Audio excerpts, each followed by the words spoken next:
Hello and welcome to 25th lecture of course on corrosion, environmental degradation and surface engineering. In the present lecture, we will be discussing about the failure mode and effect analysis. In previous lecture, we have discussed something about the fault and failure, and I emphasize that we should think about the fault, not a failure, because failure is the ultimate final thing. And then we will not be able to do much about that. However, in a failure mode and effect analysis, we need to consider the failure modes, which we have already covered, but this will provide some sort of initial input for the product design. So, most of the time failure mode and effect analysis is good for the design stage or the beginning stage, or when you want to change a material, you want to change a lubricant, you want to change a surface engineering, you want to do something different which people have not done. And in that situation, you can go ahead with a FMEA. So, what is really required in this case? In last lecture, I mentioned also the maintenance is what really gets a direction from a fault detection, and then what kind of actions should be taken. So, maintenance strategy is basically decided based on the fault detection. Now, in this case, what we are mentioning, the maintenance, fault detection and FMEA are crucial component of engineering in relation to corrosion and environmental degradation or deterioration. Reason being, many environmental factors will not be known to us. So, when we design initially FMEA, maybe using the FMEA, and then try to figure out faults, and then we can tune the maintenance strategy based on that. So, reason being, whatever is unknown to us, we can really refine our model based on that. And that is why we have been giving a more emphasis on a data driven approach. We say that modeling, analytical models, they can really give a direction, initial direction for the development or product development or process development or system development. But once it is implemented, then we should start working on the sensors, on the data collection related to faults, and do remedial action, so that the failure should not happen at all. Even if it happens, it should give well in advance notification, so that proper maintenance strategy can be decided. And in this failure mode and effect analysis, what we do, we assign some sort of number that is called RPN, that the risk priority number. Each failure mode will have some sort of RPN number which we need to assign based on the severity of the failure. It is very severe, then it will have a highest value. If it is almost not possible or it will not really happen in some situation, it will get a minimum value. Now, this minimum value and maximum value depend on how we want to really give a numbers. The way we have earlier decided earlier weighted objective method, so where we will be giving numbers 1 to 10, similar procedure will be followed. In this case, we will be giving a mostly ranking based on the 1 to 10. The 10 is the worst, 1 is the best. So, earlier weighted objective method, we follow the reverse scheme, we say the 10 is the best and 1 is the worst, while in this case we say that the 10 is the worst and 1 is the best. So, minimum to minimum risk priority number will be favorable, will be more we say that we will need to promote that.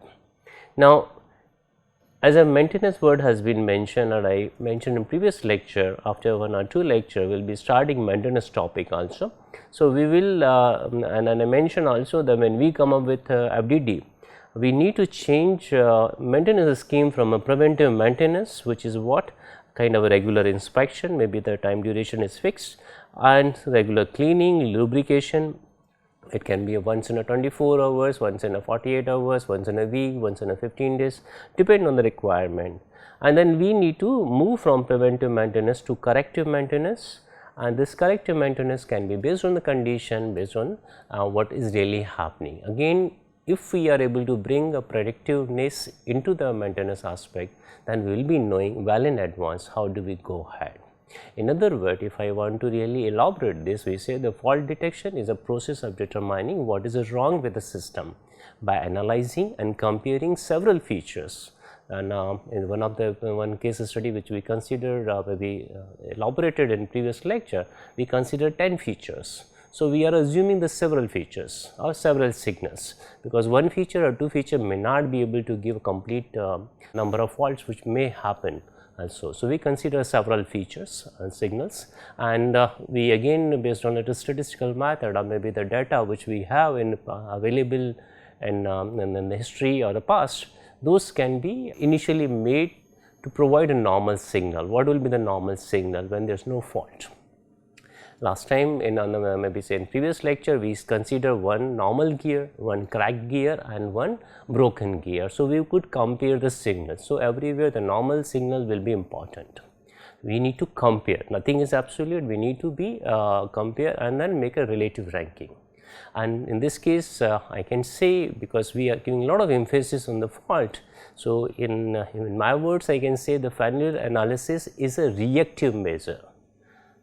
Failure has happened, we are analyzing, then is a reactive measure. So, the next time similar kind of failure should not happen. So, it is a reactive measure, while fault detection is kind of a proactive approach. And in our aim of this course is to go ahead with the proactive approach. We should minimize failure to almost negligible level.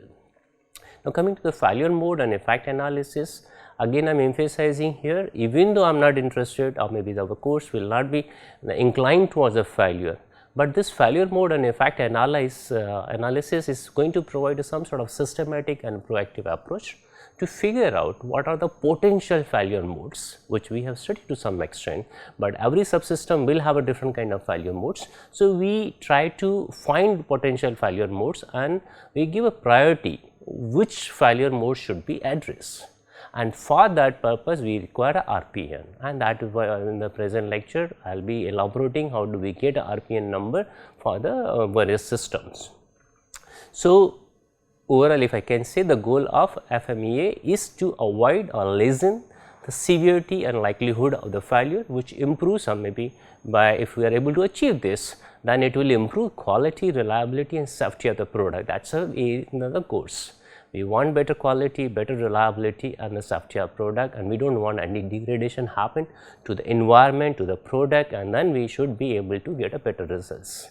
So, this analysis will be providing some help to what kind of the maintenance strategies should be decided and what kind of surface engineering will be required. So, this is going to bridge a gap that we have already analyzed as different kind of failures, mechanism and modes. Now, this will give us some sort of RPN number which is the highest RPN, and then can we really come to the absolute zero fault, or some fault which are sustainable or maybe will not really progress and the severity level is not very high, though can be rejected for time being. And of course, if maybe we go ahead with the cost comparison, if we do not have much time, much cost, then we can say the lower RPN can be will remain there, we do not have any problem as such. So, this is important. Another thing, FMEA is continuously getting updated. So, somebody who has done FMEA analysis around 10 years back, he will find some new update in the literature. So, my request will be that you keep reviewing, update FMEA on a regular basis, as the newer information keep coming. And now in these days we are talking about the digitization, we are talking about the machine learning, and these all tools have been implemented with FMEA also.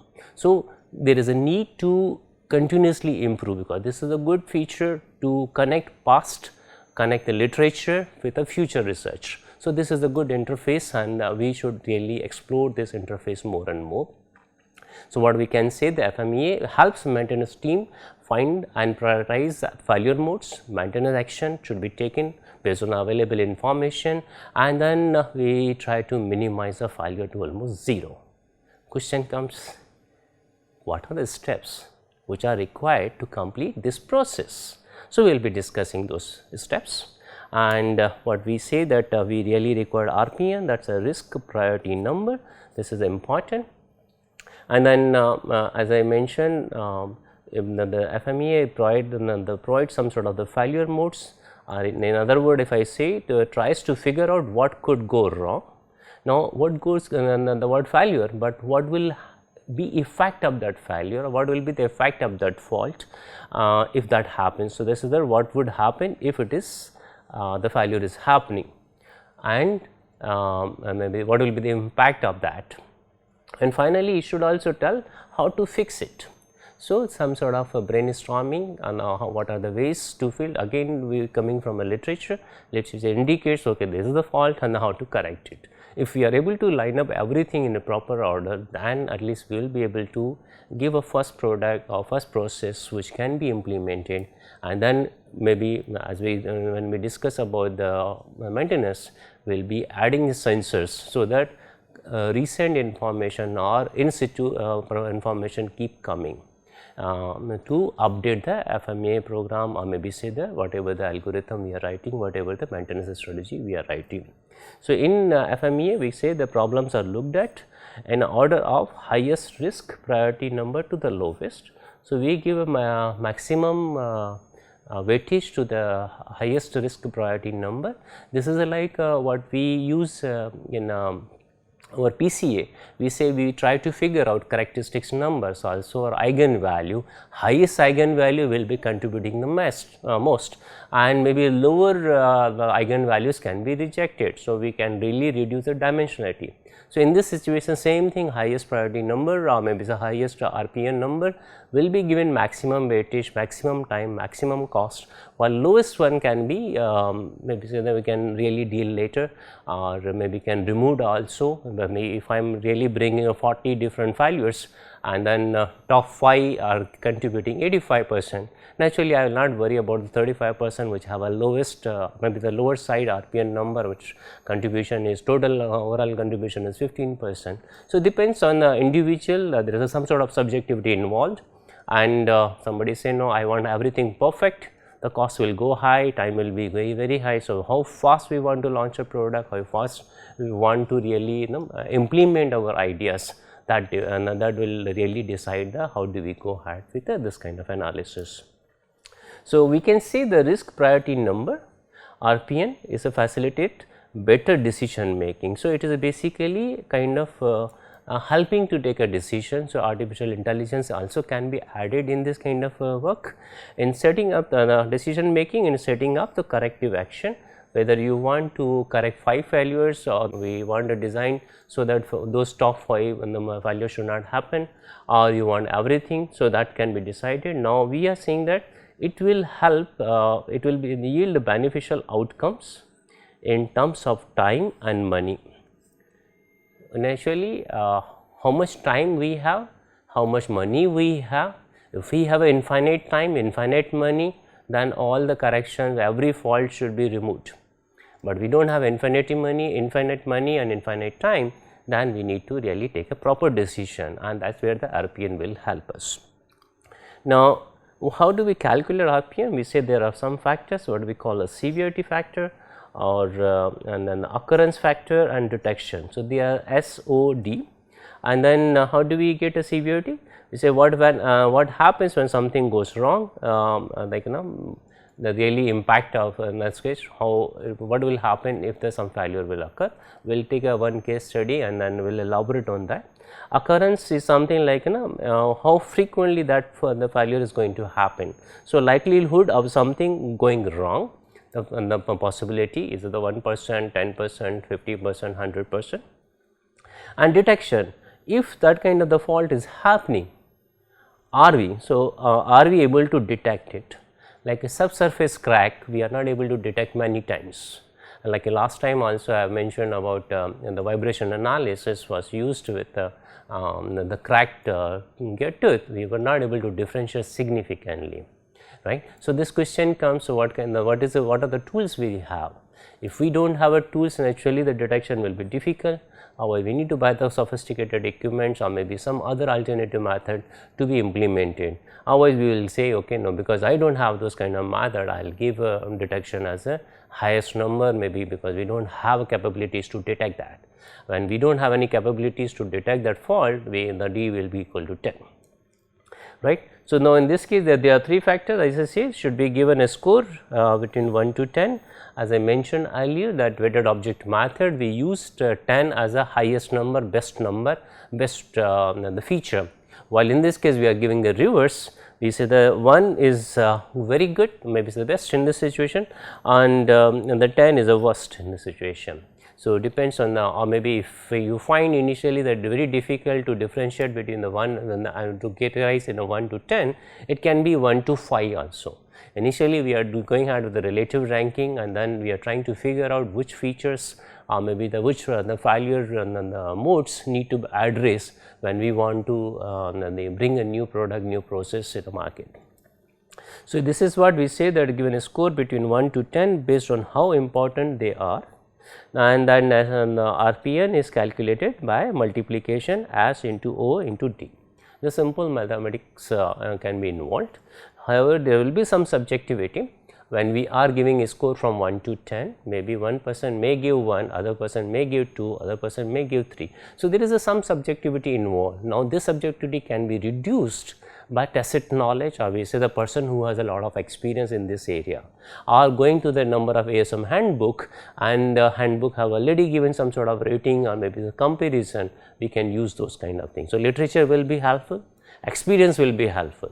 So, that is why we say the FMEA is really a good tool to interconnect what we have and what we want to achieve. So, this is a good interface, and we say the higher RPN number means there is a more room for the growth. That means there are more problems, and if we address those problem, outcome will be very fast, or we say return on investment will be very high. So, ROI will be high, and then if we put a lesser effort, but results will be better and better. So, this is a kind of RPN importance. If the number is a higher side, immediately we will try to address that problem, or maybe failure problem, try to get a solution on that. So, now what is the framework? A number of people have given different kind of framework. We are just going to opt one, which is like a traditional RPN system. What is in this traditional one? We, as I mentioned, that we did try to provide a scale maybe 1 to 10 on a severity, occurrence, and detection. That's one. And now, after that, now if you, this is the initial thing, and it will not be required immediately, it will be required later. So, how do we start? We start by assigning finding the part or the system which we need to analyze, which will be known to everybody. So, dig out first what you want to really analyze, right? And then in the situation what will be done, that you will try to go ahead with the sum components. So, if there is a big assembly, we divide in a number of sub assemblies, divide in number of components, and then divide in number of features. So, it is basically a top down approach. I can say we go ahead with the top down approach.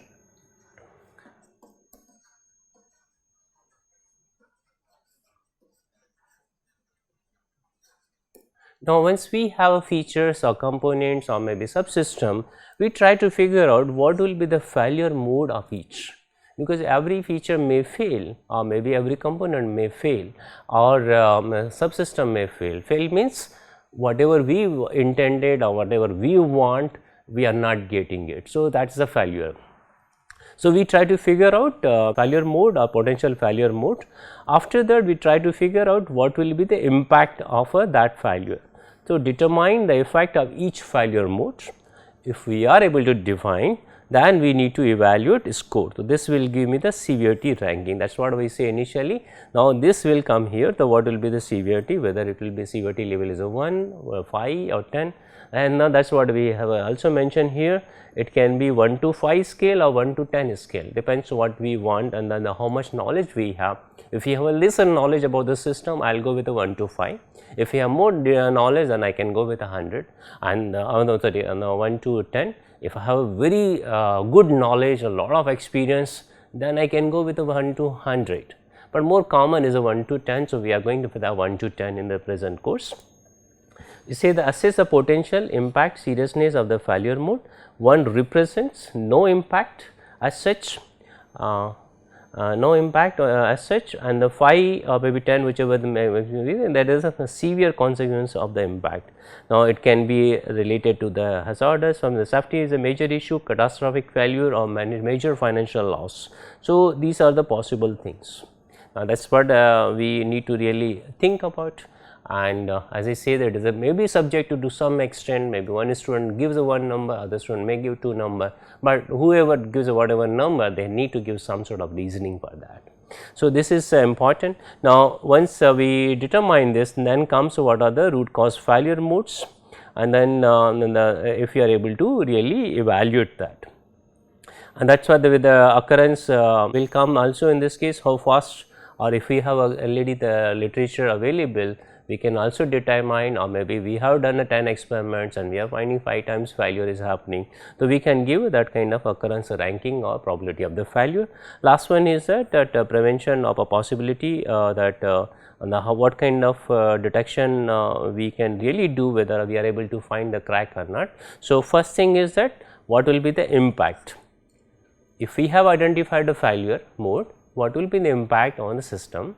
Second thing comes, what will be the probability of the failure? Third thing comes in the occurrence, maybe say the detection, basically how much detection. So, will comes in the failure mode as such, then comes in this case probability of the failure, POF, and in this case it comes kind of detection, whether we are able to detect it properly or not. So, these are the important thing, and then based on that, if we have occurrence score O, we have a D detection rating and the S severity ranking. So, this is O, this is the D and this is the S, then we can say very clearly RPN is the O, D, S as such, and this is simple multiplication. That is why now let us elaborate this complete process using the one case study. We say that this is a journal bearing which has been shown. So, we are studying the product with a journal bearing. We may require the engineering drawing to figure out what are the possibilities of assembly and what kind of interference, clearance fate or impact will be there. We may require also 3-dimensional model of the product to understand the various stress level, and then figure out whether there will be any kind of stress intensity factor will be on a higher side, or maybe there will be some sort of crevices. So, we can figure out those things from using the 2D and 3-dimensional model, and if we have prototypes available, that will be far better. So, now in this case we say to figure out how different parts of the system fitting together, that is our study, and then that is why we require a 2D and 3D system. And as I mentioned, in this case we are talking about the journal bearing, and then what is a journal as such, everybody knows it, but I am just for completeness, I am just trying to write few lines on that. Which a journal is made from a steel rod in this situation, because it can be polymer also, it can be the aluminum also, but for the completeness we want to really define, there is a steel rod that spins in the softer bearing, that means the bearing is a softer, they do not have a same hardness. You remember that rolling element bearing, the hardness of all the rings is very high, and then hardness is far more than the kind of even the journal on which we mount it. While in this case the bearing is softer, and then we say the bearing is a sacrificial element. Now, in this case we understand that a journal must deal with external pressure and load. There may be possibility we have mounted the gears, we mounted the bearings, and the pulleys, we mounted the number of discs and other item which will be loading the gear or loading the journal. So, if I want to analyze the journal as such, we need to really account those features. Similarly, the bearing, similarly the lubrication. So, we really required what are the possible failures of the journal, what are the possible failure of the bearing, what are the possible failure of the lubrication supply system. If we analyze this, then we can say we can develop RPN for the bearing, for the journal, for the lubrication system. So, this is a complete system. The journal bearing system is a complete one system. Now, we have divided in 3 subsection, one is a journal, another bearing, and third one is a lubricant supply. And for each case we will have a separate RPN. It is not the same RPN for the system. We can do a ranking, and then we can say highest number RPN will be addressed first. Once that is done, we can do a recalculation. So, in this case when we do this kind of RPN calculation, and then whatever the corrections which we are suggesting based on our understanding, and then we go back and again calculate RPN. So, it is an iterative procedure. Unless we come to the lesser number, we say we continuously iterate it, so that better and better solution can emerge. Again, we have not done anything new. We are trying to extract the literature, the knowledge from literature, and trying to build everything on that. Now, whether we have experimental data, we have theoretical data, we have analytical data, we have some sort of a software related animation or the calculation, those can be utilized in this case. Now, if the correction is further more we are not able to really refine RBN after certain iteration, then we can say okay, the process is over and then FMEA is over and then we can really go for the production. Now, let us take an example. I am just the journal bearing example the same which I mentioned previous slide. Now, I am just taking this slide from lecture 5 and what was mentioned in there, this is the engine bearing and then there was some sort of cavitation. We showed that we have experimental results also, we performed some results on the prototype which was available in our system. So, there is a lubrication system in this also, there is a shaft which we are able to see, shaft has a sleeve on the sub, so that I can vary the dimension of the journal bearing also. There is a lubrication supply system with a feed hole in a bearing also, that has been shown, and we know the journal bearing is a very common topic as such, everybody must have studied. There is always some sort of convergence. So, the full film thickness will come and there is a divergence. In divergence generally we find some sort of cavitation and that is why the cavitation erosion was shown over here in this case, because there is a cavitation in a bearing. Now, we are trying to analyze this kind of the system and we say that this system is divided in 3, the journal separate, bearing separate and lubricant separate, and we are trying to evaluate the performance of a system, or maybe if we want to really make a system, how do we really go ahead. One is that you come up with a data book and whatever has been written in literature, we make everything according to that.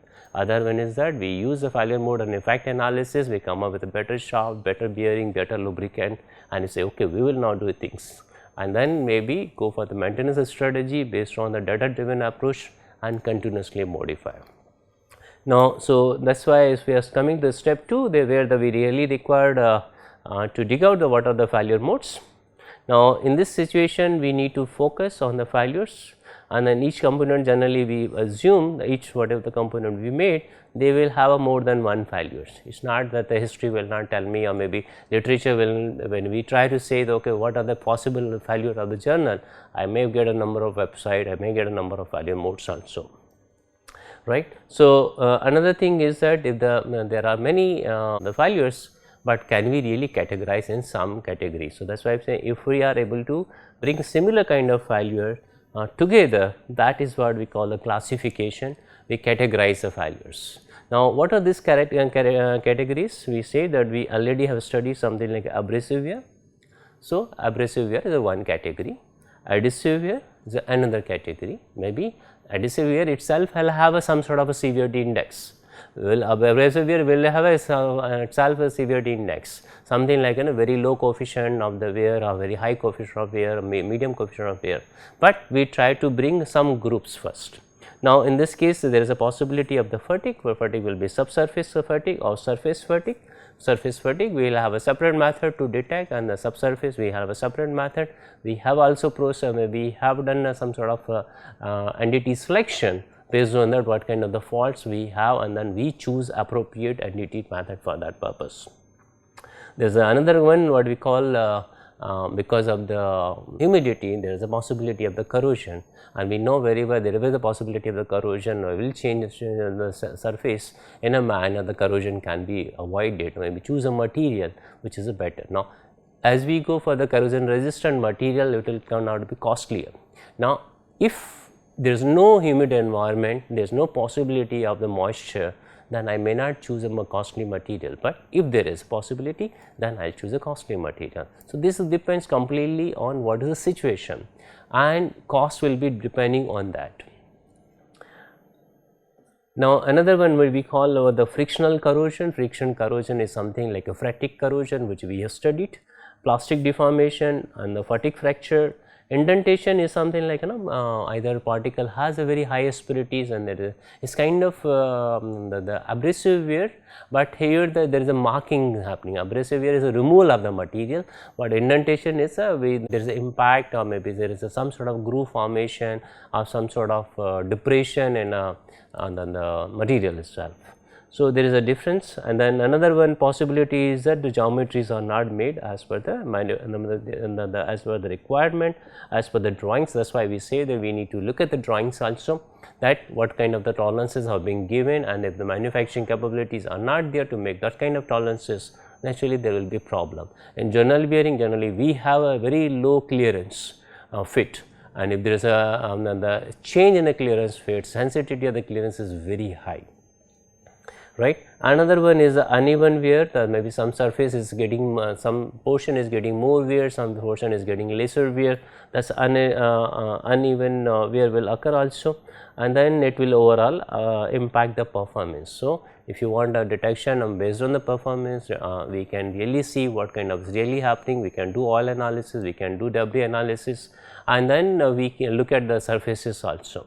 Now, here the figure has been shown, one journal is a kind of without any fracture, other journal has been shown the fracture also, right. So, these are the extreme cases. Again, we need to when we are considering FMEA, we need to consider all the failures and what is the really severity. Quite possible finally, the RPN number for this kind of failure or fractured surface of the shaft may turn out to be almost negligible.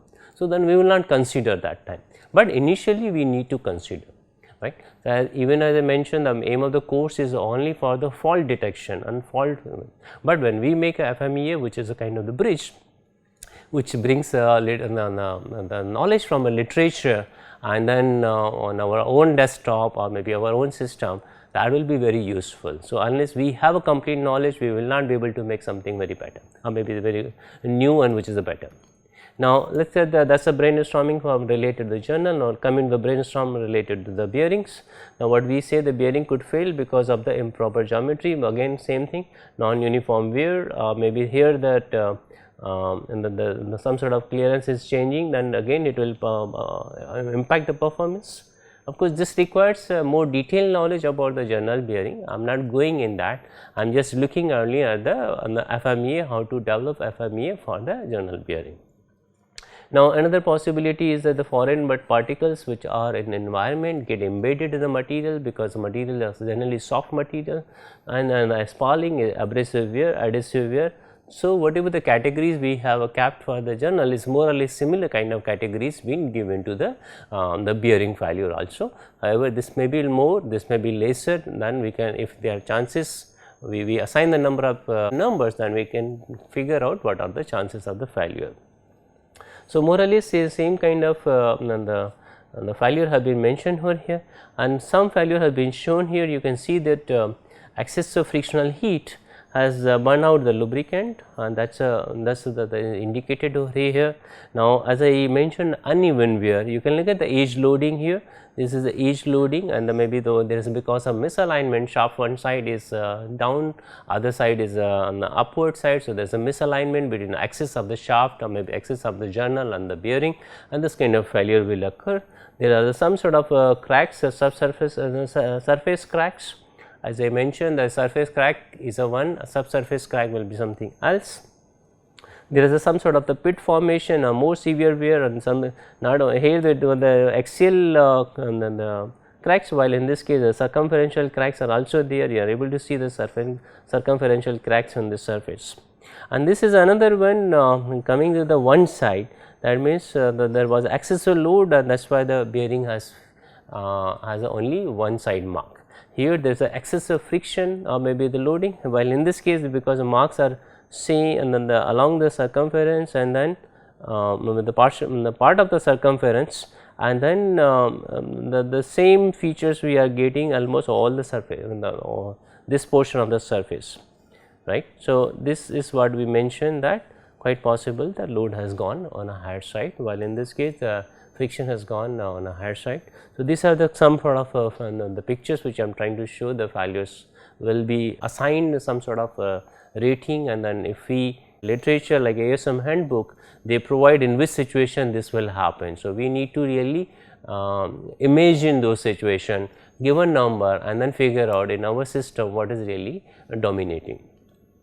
Another one is the potential failure related to lubrication system. We can say lubrication system failure happens if the oil is getting leaked, or is only partially supplied, maybe the pressure pump was not working properly, or oil was supplied, but there was no filtration system, or the filter got chocked, or maybe the filter was removed and during the maintenance and it they did not put back. There is a possibility.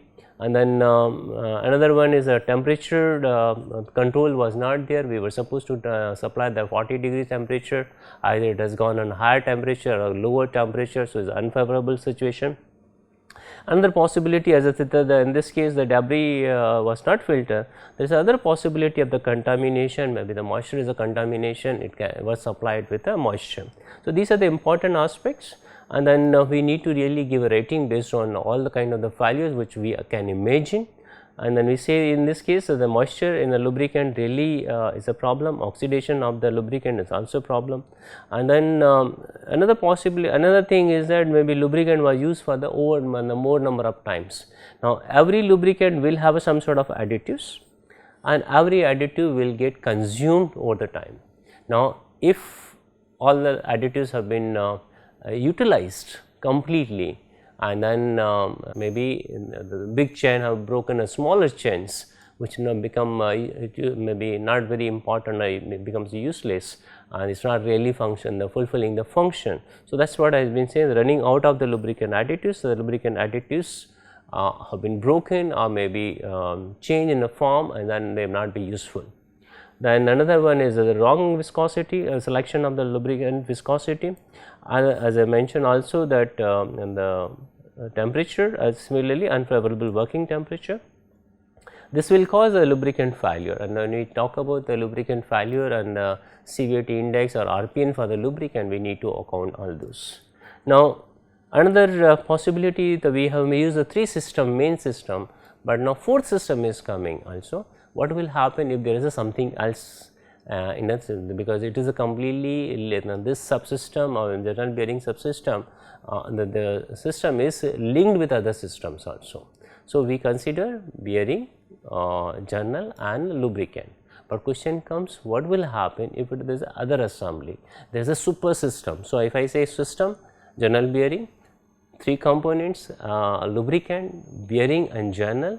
Now, I am looking at the super system in this case. So, there is other possibility that if there are rotating mass and that is causing some sort of balancing problem, or maybe that there is a nut and bolt connection, they are getting loosened, or maybe that suddenly they are taking and giving up a high load alignment, maybe and then some sort of the seal which are getting leaked. So, there is no failure of the lubricant as such, but the seal failed, that is why the leakage is happening.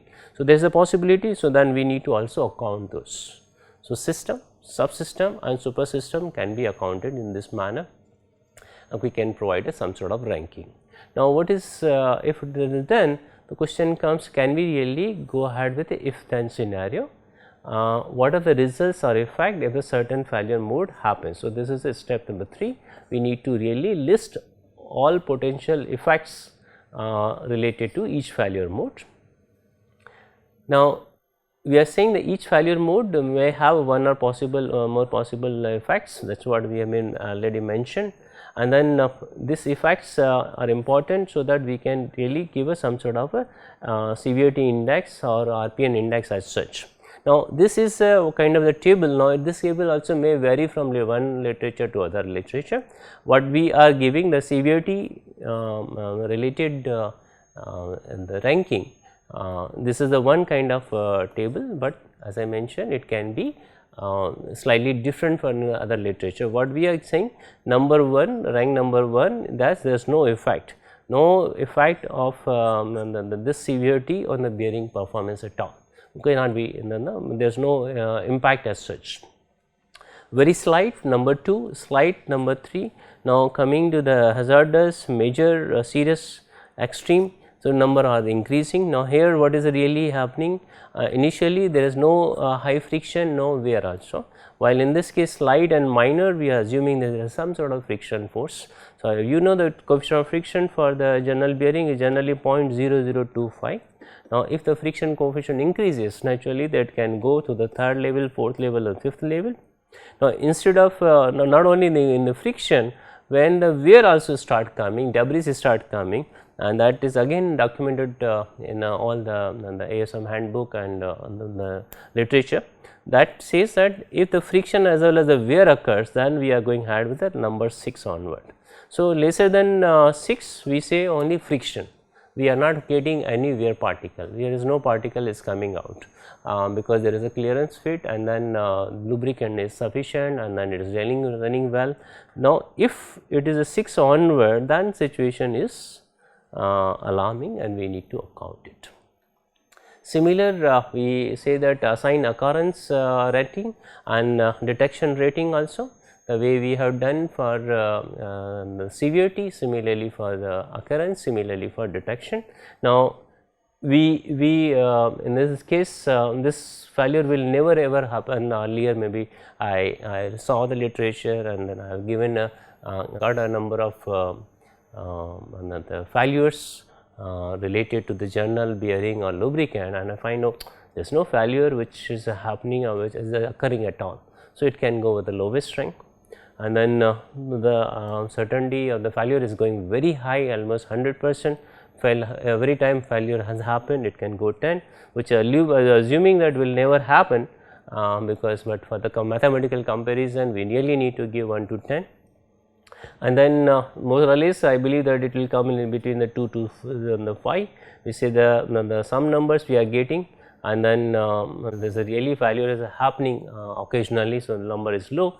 Again 6 onward we say that we the failure is happening 6 onward, now maybe the ranking is coming at more than 6 or when there more than 5, then it is really alarming to us. Same thing happens for the detection. We have 100% they say that good sensors and associated software, we can detect all kind of the failures, there is no problem at all. So, that is why we say there is a proven detection method available with us.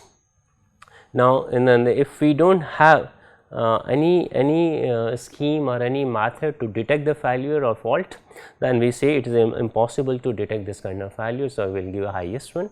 Again in this situation here, the more than 5 we can say that this is a problem for us. We will not be it is a like alarming situation for us. We do not have a good capabilities, maybe very slight capabilities, very slight capability, almost negligible capabilities. So, if that is a situation, better we work on the sensors to figure out how to detect the fault. And then in this case if the failures are happening more frequently, naturally we need to work why this kind of failures are happening. So, this gives a kind of the brainstorming good session that we need to figure out why the failures are happening, or if failures are not happening, then I will not worry about that failure. As I mentioned, quite possible we may have a 40 failures and the 5 failures are not happening at all in literature, but that initiation happened, maybe in the team we thought, oh, this is also possible, this failure is also possible. We cannot deny. We need to really list down those failures, and then based on the occurrence, or maybe when we do literature review and we find that there is no probability, not a single failure has been listed, maybe the people who have done a lot of research, they do not find any failure at all, we will give a 0 or maybe the 1 as a ranking the lowest one, right. And then once that is done, we try to calculate RPN, because numbers have been decided for the severity, number have been decided for occurrence, and number have been decided for the detectability. Then we can find out RPN, that is the severity as occurrence O and detection, we can really utilize it. Now, let us take the example which we were considering, journal bearing, as a journal bearing. Now, number of the defects have been written. Abrasive wear is the severity level is a 4, and then occurrence is also 3, and detection is very easy, there is no problem. So, that is why the overall multiplication number comes into 4 into 3 into 1. So, 4 into 3 into 1 is a 12. Right. Now, coming to adhesive wear, again detection is not that difficult, it can be really figured out easily. So, here that the severity level is 4, occurrence is 4, and then detection is easier. So, it is 16. Same way the surface fatigue, now the subsurface fatigue, you can see the detection has gone worser side. I can't really detect, maybe we do not have good NDT technique available. So, then we will not be able to detect easily in this manner, or maybe we need to do offline, or maybe say we once in a while kind of thing. So, that is a 7 number. Similarly, even the surface initiated cracks, then the fatigue which is starting from a surface initiation, that is also the technique maybe we have suppose, and then we will give a lesser number, otherwise it is going on a higher side, a 7 number. Similarly, the moisture, if there is a moisture in the lubricant or the corrosion, we can really easily detect. Coming to the fatigue fracture, we do not have tools to really check it. Even the severity of the fatigue is really going to really disintegrate the part. So, there will be problem. So, this is related to journal. Now, one good point is that when we are going ahead with RPM, the RPN, these are the just numbers. Now, you can see that maximum number has come something like a 128. So, this is a very severe when looking at the journal as such. Then there are 2 failures related to 126. So, if really I want to go ahead with a journal design, I will prefer more on indentation and fatigue, whether surface fatigue or subsurface fatigue. This need to be analyzed. Of course, 140 is also there. So, this also, so fatigue, all 3 fatigue, subsurface fatigue, surface fatigue, and then fatigue fracture, which is enhanced one. So, these 3 and then indentation will be given more emphasis. So, we can really start. Of course, if somebody say no, we want to also include a 96 number, we want to also include 72 number, there is possibility. Thermal cracking is also possible, or maybe phatic corrosion is also possible. So, this is what we need to really give. This is I am using this number just to explain the method. I do not want to really go ahead with a very micro detail accuracy of these numbers. As I say, this is only to illustration how the method should be utilized. Now, coming to the bearing case, you can see here that many times we do not get the uniform wear as on the surface, and even though we are getting the debris, but we are not able to look at whether the uniform wear or non-uniform wear, unless we have really sufficient tools or good tools available with us. Similarly, phatic corrosion also is getting data is a bit difficult. Even in this case also there is a possibility of the fatigue, which is a subsurface fatigue, and however, in this case we can really look at, if we have a good wear debris sensor, I can say this is a easier one, I can go with a 1 number here, and in this case if adhesive wear also we can go with a 1 number, depends. Now, we have picked up this one from literature, so we can say, and they have given 4 number, because maybe they may not have those kind of capabilities, but in my lab we have our sensor which can really detect immediately what kind of the debris are coming, and we can really classify those debris, whether it is abrasive debris or adhesive debris, because these debris are different in shape, and that has been already explained in my previous lecture. Maybe the long the debris will indicate clearly the cutting wear, and then it will be on maybe the flat the plate shape kind of a bigger size, and debris will say the adhesive wear kind of thing.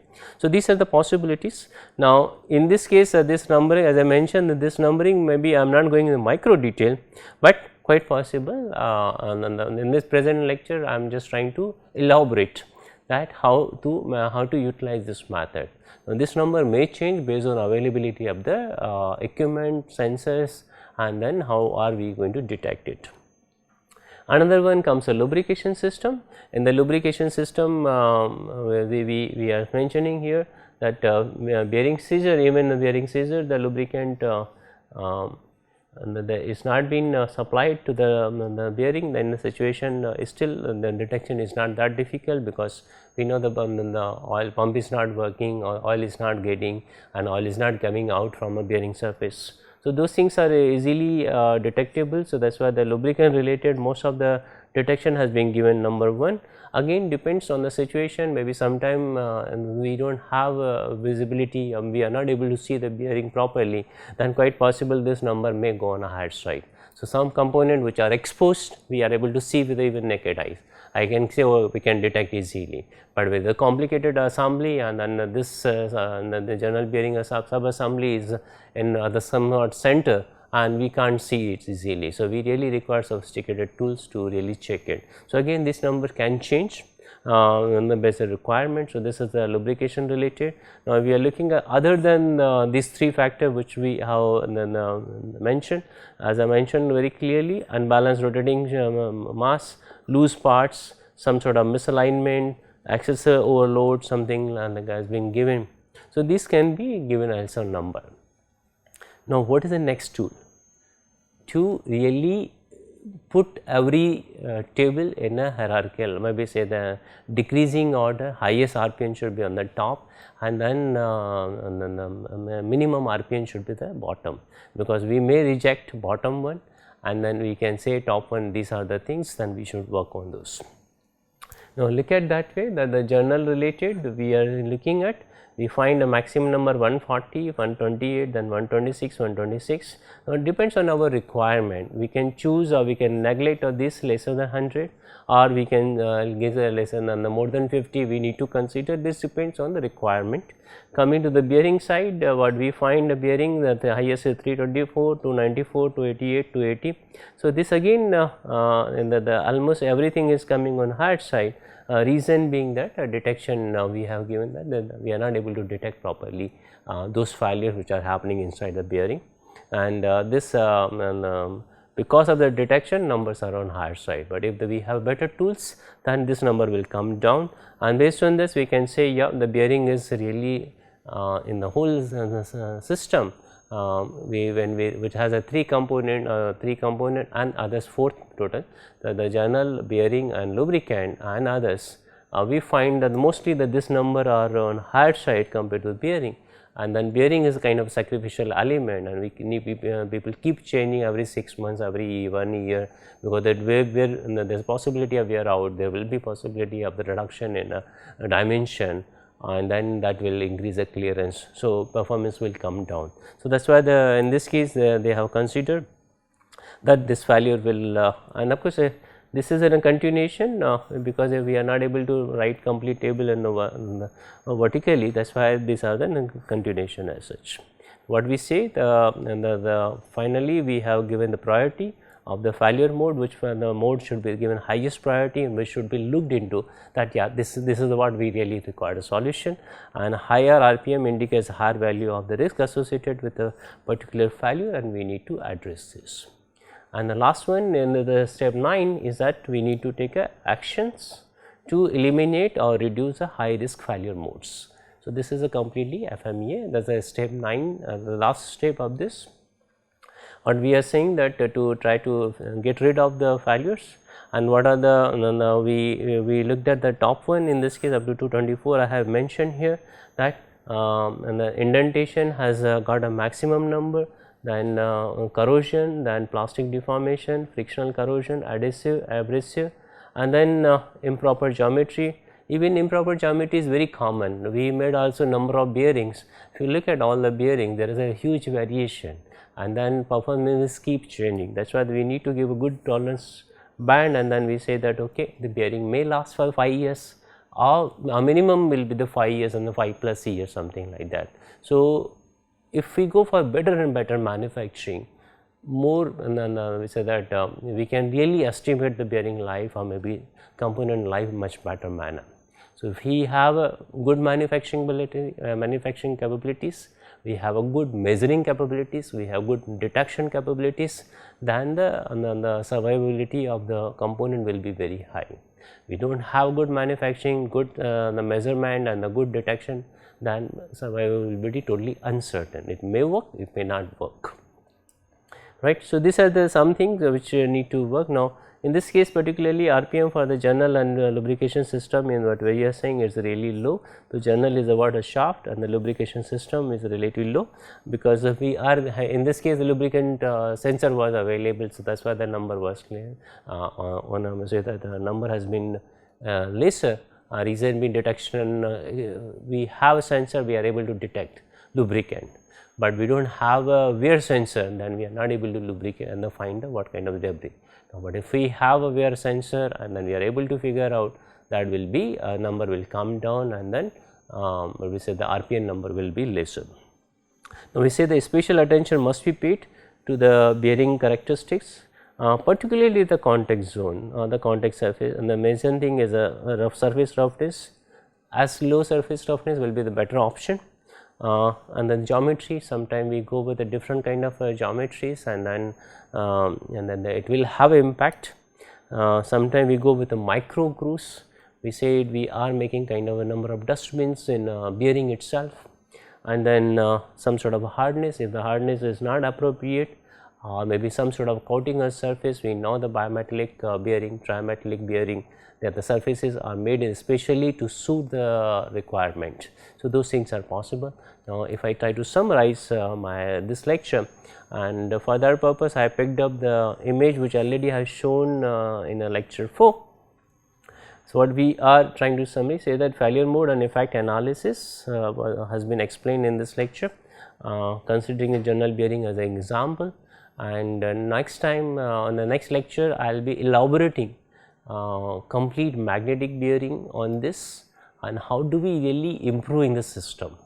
Here I took this case study as a generalized one, but next lecture I will be taking a special and focus on the magnetic bearing, maybe going slightly more details, and then really are we able to improve the system in a better manner. So, that is what we will be discussing.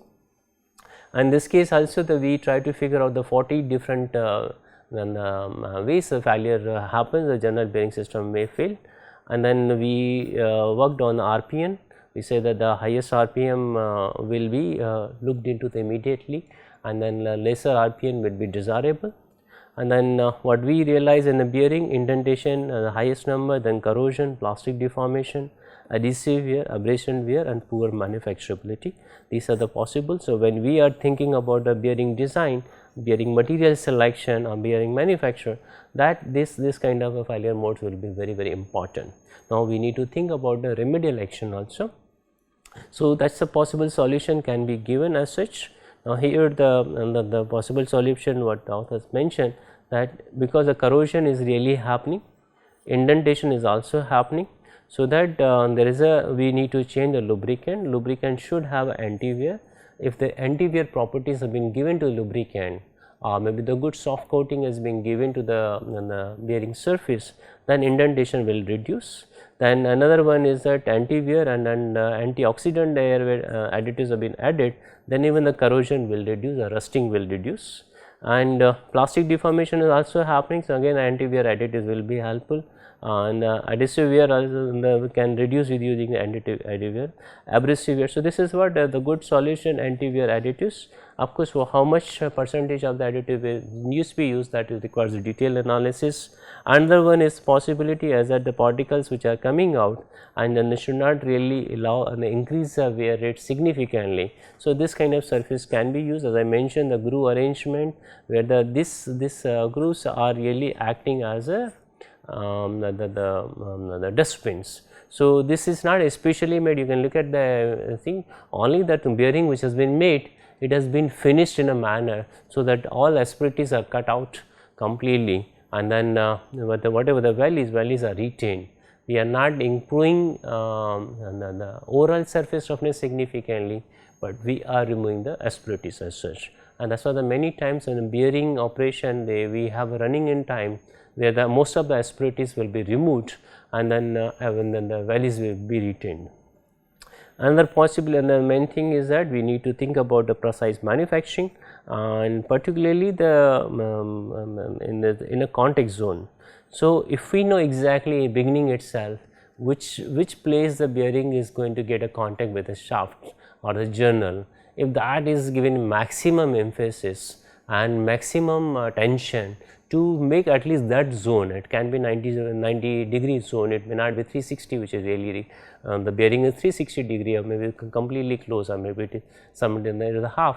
Even in the situation 90 degree zone, if it is made manufactured in a very nice manner, then it will give a very good overall results to us, or maybe it will really minimize the bearing wear. So, this is a case study, and thank you for your time, and we will be covering in the magnetic bearing complete detail example with all the right number or RPN numbers in my next lecture. Thank you.